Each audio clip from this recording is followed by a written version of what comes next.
Bonjour, nous poursuivons notre exploration des pistes ouvertes par la morale chrétienne dans notre monde contemporain, en commençant aujourd'hui par une notion importante, à savoir l'exercice de la vertu de justice, et puis tout ce qui en découle, à savoir le courage, le respect de la conscience d'autrui, l'option préférentielle pour les pauvres, et puis l'accueil de tous, tout ça étant comme les prémices sur terre de l'avènement du règne éternel de Dieu.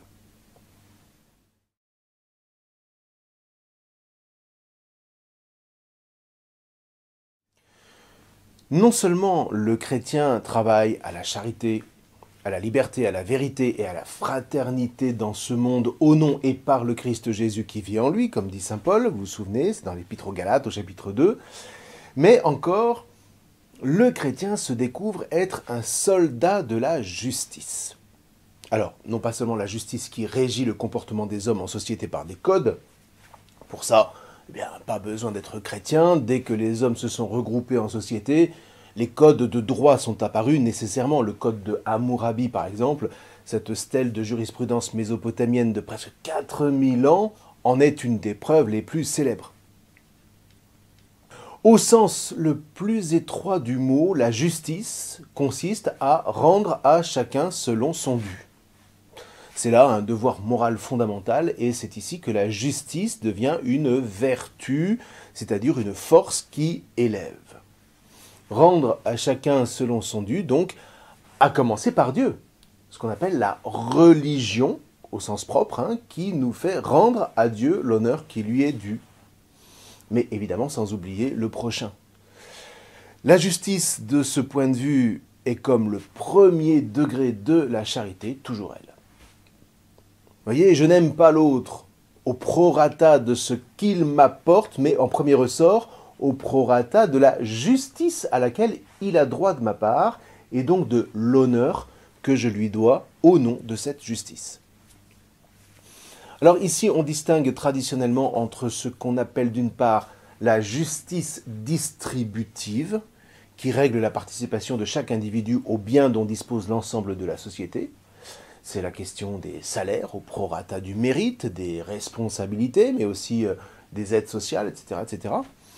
Et puis d'autre part, la justice commutative, qui, elle, règle les échanges entre les individus. C'est-à-dire que tout individu doit donner à l'autre un bien ou un service de valeur identique au bien ou au service qu'elle reçoit en échange.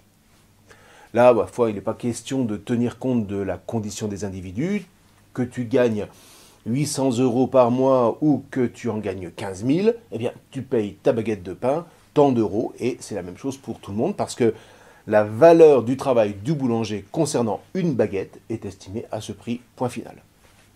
Bon, c'est un exemple comme un autre, mais au moins ça donne une idée.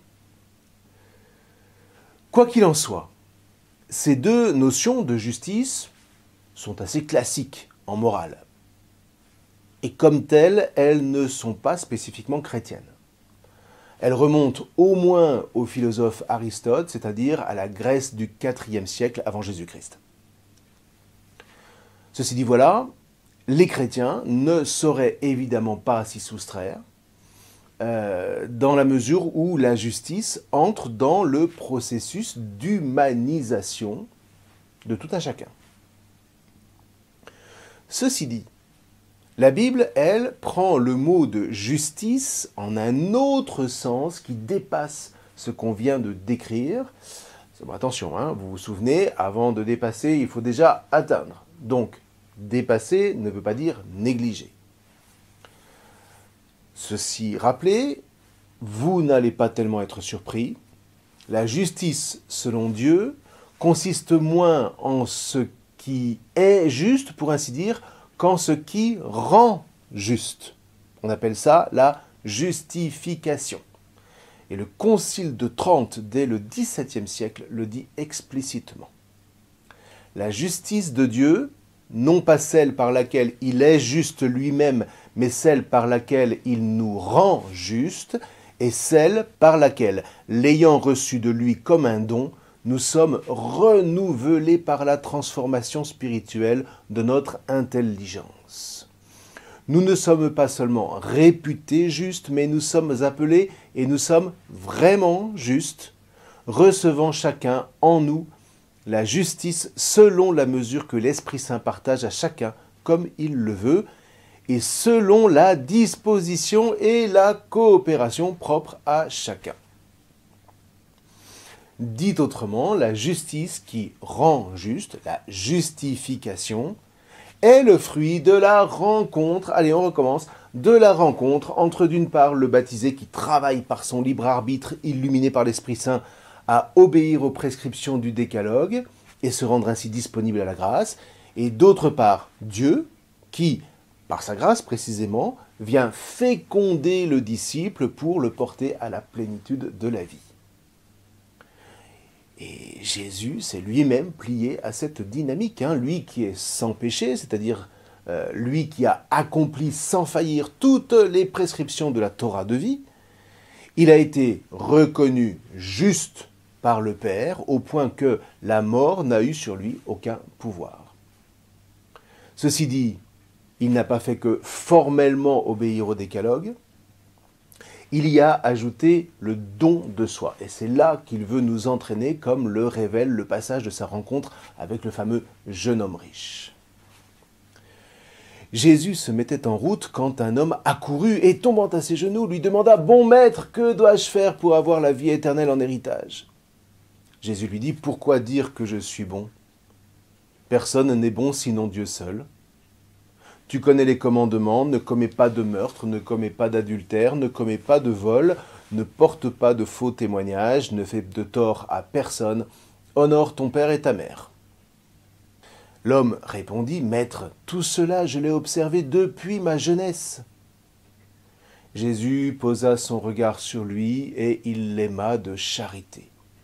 Vous voyez, un lien existe maintenant entre cet homme et Jésus à travers les commandements qui ont ouvert son cœur à la grâce. Alors maintenant, l'homme va-t-il recevoir cette grâce? Ok, il a accompli les commandements toute sa vie durant. Et après?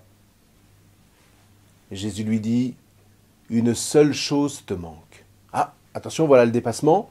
« Va, vends ce que tu as et donne-le aux pauvres. Alors tu auras un trésor au ciel. Et puis viens, suis-moi. » Mais lui, l'homme en question, à ces mots, devint sombre et il s'en alla tout triste, car il avait de grands biens. C'est dans l'Évangile selon saint Marc au chapitre 10. Bon alors d'accord, c'est assez radical, j'en conviens, vous pourrez aller lire la suite qui laisse les disciples assez pantois, mais il n'en reste pas moins que le juste est bien celui qui se présente devant son Dieu les mains vides. Précisément pour être complètement disponible à recevoir tout ce qui peut venir de Dieu, à commencer par le salut, non pas comme un mérite, mais comme une grâce, humblement. Dans la conscience, dans le fond, que tout n'est reçu que par le seul fait de la miséricorde de Dieu. Cette miséricorde qui traverse le juste de part en part et qui fait de lui un miséricordieux comme Dieu est miséricordieux. Alors on dira avec Nietzsche, ouais c'est trop facile, ça n'est pas de la justice, c'est de la lâcheté. Donner sa vie, de la lâcheté? Mais tout au contraire, il faut un courage divin pour ça. D'autant plus que c'est face au miséricordieux et non pas dans la pure compétition que se révèle au grand jour une personnalité. Vous voyez, c'est face à la miséricorde du juste Jésus que les hommes ont révélé leurs intentions pécheresses en le clouant sur une croix. Mais c'est aussi face à la miséricorde du juste Jésus que Zachée s'est converti. Parce que vous voyez, le miséricordieux, de ce point de vue-là, ne condamne pas, il manifeste le vice ou la vertu, mais quoi qu'il en soit, il convoque avant tout à la repentance, il convoque à la conversion. Voilà comment le miséricordieux et lui seul rend juste ceux qui, leurs péchés ayant été mis à jour, se découvrent inconditionnellement aimés de charité, aimés par Dieu qui rend moins justice, qu'il ne rend juste, qu'il ne justifie. Une justice divine qui s'authentifie par le dépouillement du juste, par l'offrande de sa vie qui témoigne à ses congénères que Jésus vit en lui et que c'est là sa richesse. Vous voyez, on en revient encore à saint Paul. Avec le Christ, je suis crucifié. Je vis, mais ce n'est plus moi qui vis, c'est le Christ qui vit en moi. Ce que je vis aujourd'hui dans la chair, je le vis dans la foi au Fils de Dieu qui m'a aimé de charité et qui s'est livré lui-même pour moi. Je ne saurais rejeter la grâce de Dieu. Ce qui veut dire que la justice selon Dieu, normalement ça ne devrait plus vous surprendre maintenant, se vit dans la logique du dépouillement de soi en faveur de l'autre. De sorte que être juste, moralement parlant, ne consiste pas à rendre justice, mais à être miséricordieux, coûte que coûte. Le juste n'est pas juge. Et ça, vous voyez, Jésus le dit explicitement à Nicodème. Dieu a tellement aimé le monde qu'il a donné son Fils unique, afin que quiconque croit en lui ne se perde pas, mais obtienne la vie éternelle. Car Dieu a envoyé son Fils dans le monde, non pas pour juger le monde, mais pour que par lui le monde soit sauvé, c'est-à-dire justifié. Celui qui croit en lui échappe au jugement. Celui qui ne croit pas est déjà jugé du fait qu'il n'a pas cru au nom du Fils unique de Dieu. Et le jugement, eh bien le voici. La lumière est venue dans le monde et les hommes ont préféré les ténèbres à la lumière parce que leurs œuvres étaient mauvaises. Celui qui fait le mal déteste la lumière. Il ne vient pas à la lumière, de peur que ses œuvres ne soient dénoncées. Mais celui qui fait la vérité vient à la lumière pour qu'il soit manifeste que ses œuvres ont été accomplies en union avec Dieu. C'est dans le chapitre 3 de l'Évangile selon saint Jean. Voyez, un tel dépouillement ne se paye pas de mots, dit Jésus par ailleurs. Il se vérifie charnellement dans le rapport à l'argent. Qu'on le veuille ou non, le riche, c'est-à-dire celui qui bénéficie du système ou d'un contexte familial qui l'autorise, d'après lui, à mépriser les pauvres ou tout simplement à ne pas les voir, comme dans la parabole de Lazare, c'est au chapitre 16 de l'Évangile selon saint Luc, eh bien ce riche a moins de chances d'entrer dans le royaume de Dieu qu'un chameau de passer à travers le chat d'une aiguille. Ça, c'est au chapitre 19 de l'Évangile selon saint Matthieu. Vous voyez, quand on a compris que la justice selon Dieu rimait avec le choix de la pauvreté, eh bien s'ouvre alors pour le juste le mystère de la vraie joie, au cœur de l'amitié avec Dieu comme le plus grand trésor. Une amitié qui sauve le monde par son rayonnement. Et dans le fond, quand Jésus dit à ses disciples « Je vous ai parlé ainsi pour que ma joie soit en vous », si on a bien entendu ce qui précède, eh bien il est en train de leur dire « Je vous ai parlé ainsi pour que vous deveniez des justes à ma suite et que vous soyez ainsi la lumière du monde, le sel de la terre. » Alors attention, je ne suis pas en train de dire qu'un chrétien n'a pas le droit d'être riche. Je dis simplement que s'il vise la justice selon Dieu, eh bien il ne commence pas par se servir lui-même aujourd'hui en se disant qu'il partagera demain, ce qu'on appelle la procrastination. Sa richesse devient l'occasion d'un partage injuste aux yeux des paillettes d'une société pernicieuse, mais juste aux yeux de Dieu, parce que là, la justice trouve son accomplissement dans la miséricorde. Aussi, le chrétien est-il celui qui s'interroge chaque soir. De quelle justice ai-je vécu aujourd'hui ? Est-ce que je me suis fait justice, c'est-à-dire est-ce que j'ai agi de manière à me rendre ce que je revendique comme étant juste vis-à-vis de moi ? Ou ai-je rendu la justice de sorte que la lumière de Dieu puisse jaillir dans les cœurs qui s'étaient préparés à la recevoir ? Est-ce que par moi aujourd'hui, dans l'élan de la gratitude dans lequel le Christ me fait la grâce de vivre, quelqu'un est devenu juste aux yeux de Dieu? Et c'est bien là qu'on commence à comprendre que pour être juste, ça demande du courage et de la vaillance.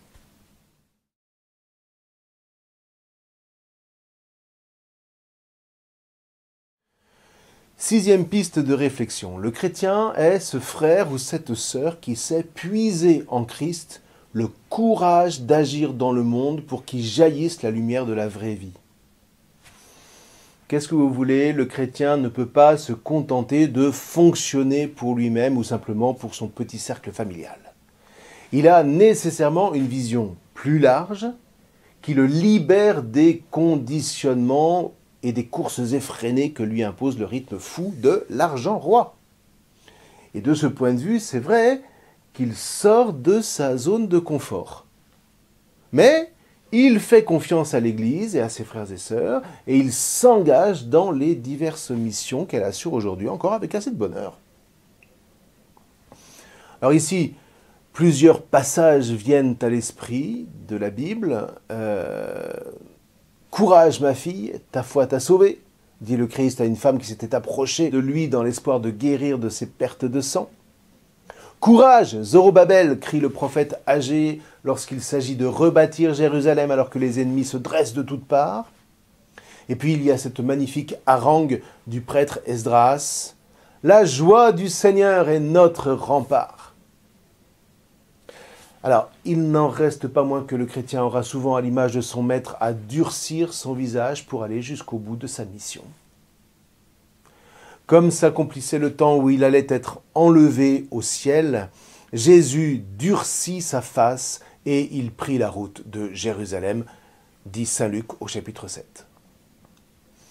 Alors là encore, ce sera toujours pour donner sa vie et corrélativement refuser d'ajouter du mal au mal, refuser de transformer la douleur en violence, ce qui ne veut décidément pas dire être mou, ce qui ne veut pas dire ne pas se défendre quand c'est nécessaire, mais, quoi qu'il en soit, refuser le vortex du mal dont personne ne sort sans grave dommage pour soi-même comme pour ceux qui l'entourent.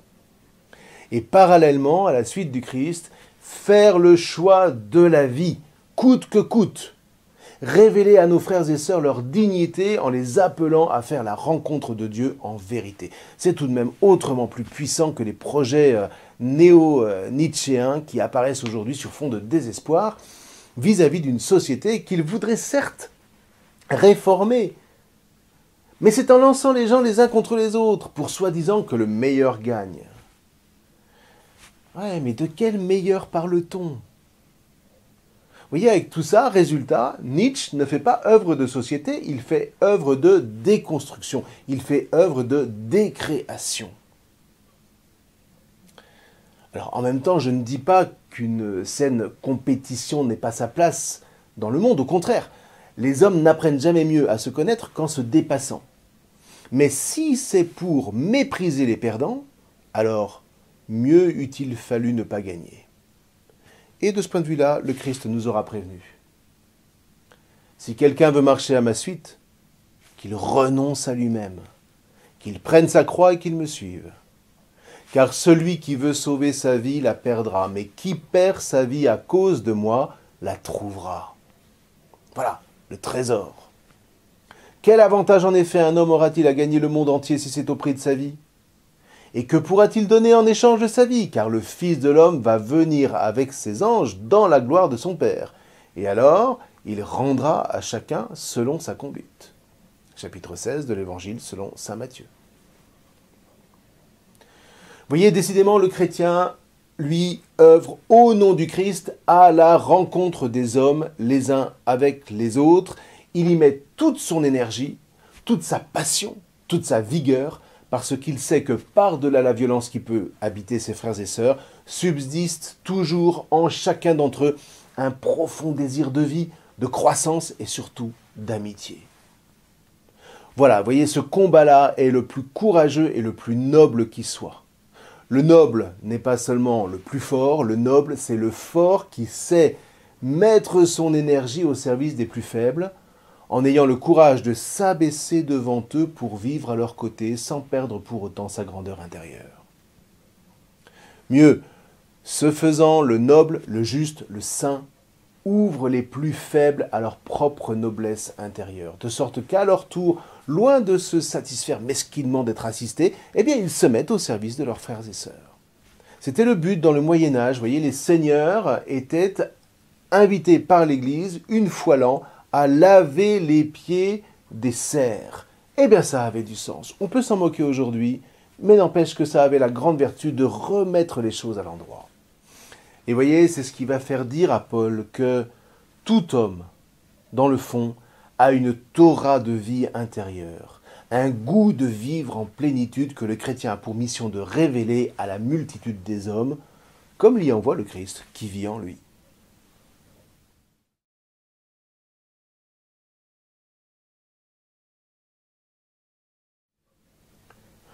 Au nom du Christ, un chrétien respecte la conscience d'autrui. Vous voyez, c'est saint Paul qui assimile la conscience à cette Torah intérieure, c'est-à-dire une loi de charité que le Dieu unique a inscrite dans le cœur de chacun.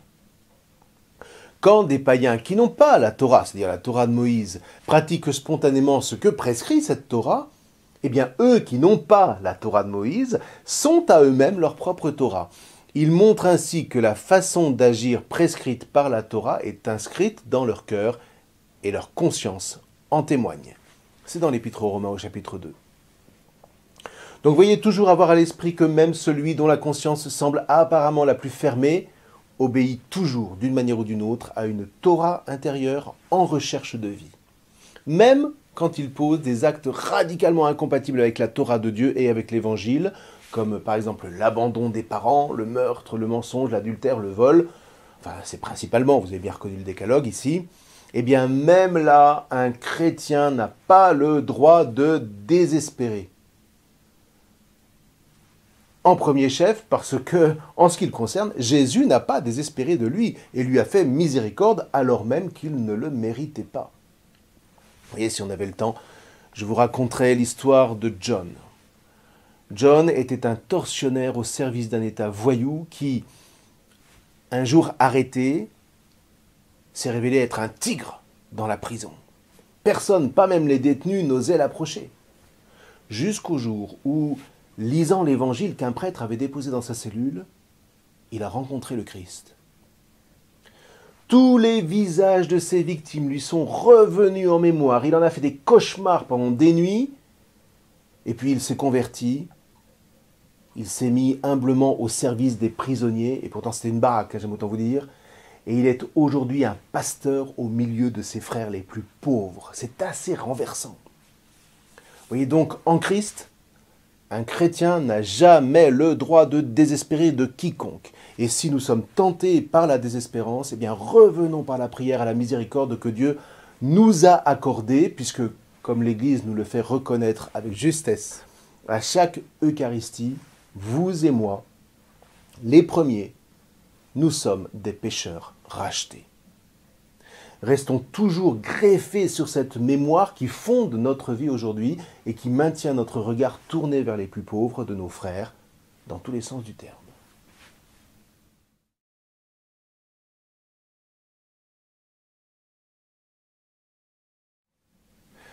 Un chrétien, à la suite du Christ toujours, a précisément le souci des plus pauvres, des petits aux yeux du monde, les faibles, dirait Nietzsche, et en particulier les miséreux. Alors ici, faites bien la différence entre pauvreté et misère. Le pauvre, c'est celui qui n'a rien de superflu, mais qui a néanmoins le minimum pour vivre dignement.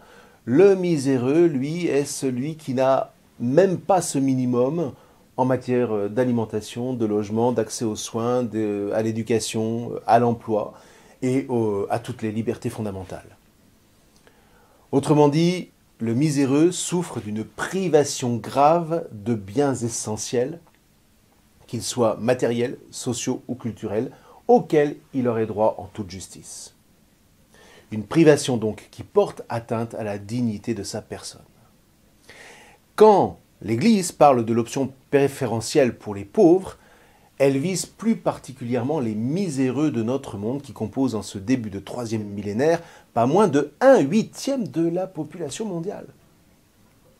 Donc, sont considérés avec une particulière attention par l'Église tous ceux qui sont opprimés, les gens qui vivent, comme on dit aujourd'hui, à la périphérie de la société, mais aussi les personnes âgées, souvent délaissées, les malades, et plus généralement tous ceux qui sont méprisés dans nos sociétés. voyez, la pauvreté ne se limite pas à la dimension matérielle. À l'image du Christ et en son nom, dans un mouvement de gratitude pour avoir lui-même été sauvé de la misère du péché et de la mort, eh bien le chrétien fait acte de noblesse, on l'a dit. Il choisit de s'abaisser devant ces miséreux, se faisant leur serviteur au nom du Christ et de la charité. De ce point de vue, il faut vraiment apprendre par cœur le chapitre 25 de l'Évangile selon saint Matthieu.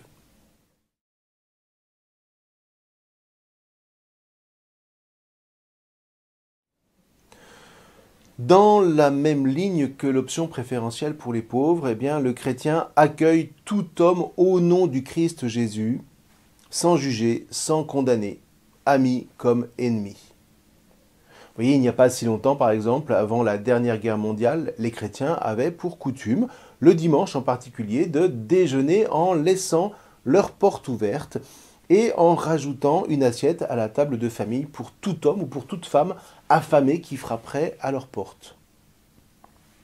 Sans attendre d'ailleurs, nombre de chrétiens invitaient simplement ses frères et sœurs à leur table. Alors aujourd'hui, les hommes qui ont oublié le Christ préfèrent se barricader chez eux à coups de codes d'entrée et de murs infranchissables, mais peut-être qu'un retour au Christ, alors en église toujours, parce que tout seul c'est quasiment impossible, peut-être donc qu'un retour au Christ pourrait rétablir ce réflexe de nos anciens d'une manière ou d'une autre. Toujours par le jeu de la charité s'entend.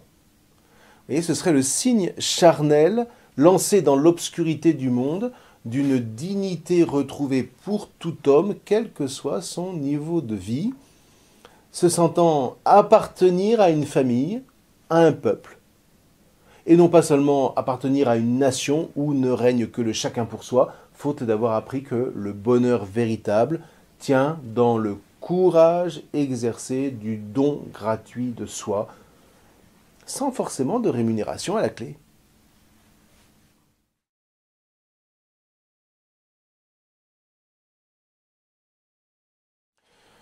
Quoi qu'il en soit, de tout ce qu'on vient d'énumérer, le chrétien est en définitive celui qui reste fidèle au chemin qu'a ouvert le Christ pour conduire les hommes à la joie des noces éternelles. Alors redisons-le, voyez, il y a là grande noblesse qui s'enracine sur la noblesse de Dieu en personne, de qui nous nous recevons par le Christ comme des fils, comme des héritiers. Alors, il ne faudrait pas non plus trop se leurrer. Vous voyez, même un baptisé est souvent tenté de prendre des routes de traverse quand il trouve que le bon Dieu n'agit pas assez vite.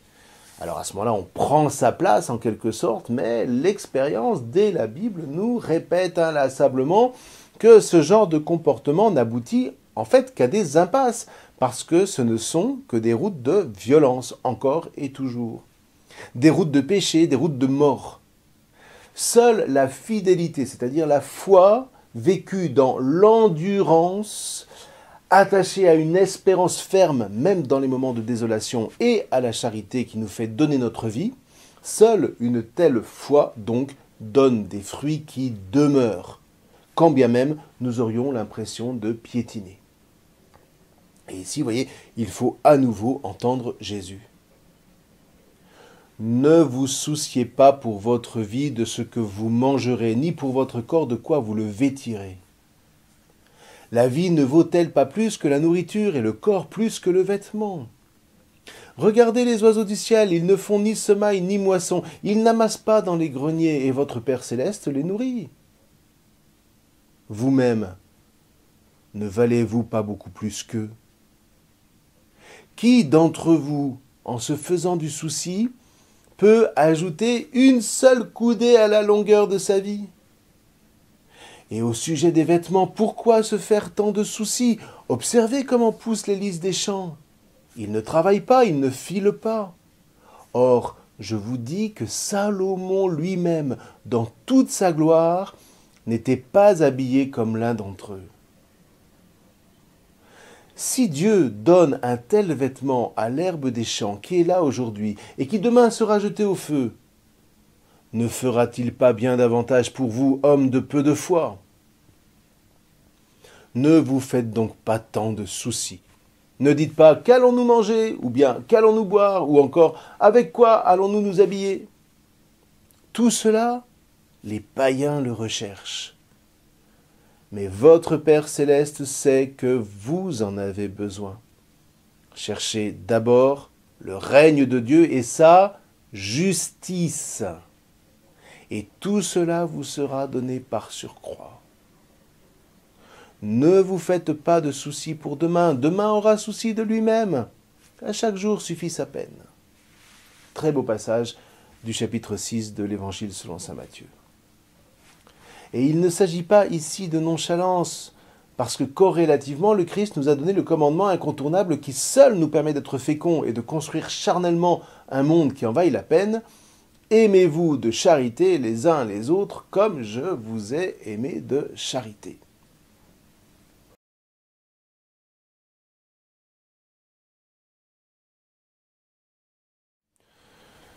En définitive, vous l'aurez compris, tout l'agir chrétien gravite autour de la charité, qui est l'amour dont Dieu en personne crée, soutient et sauve le monde en se donnant pour lui en Jésus-Christ.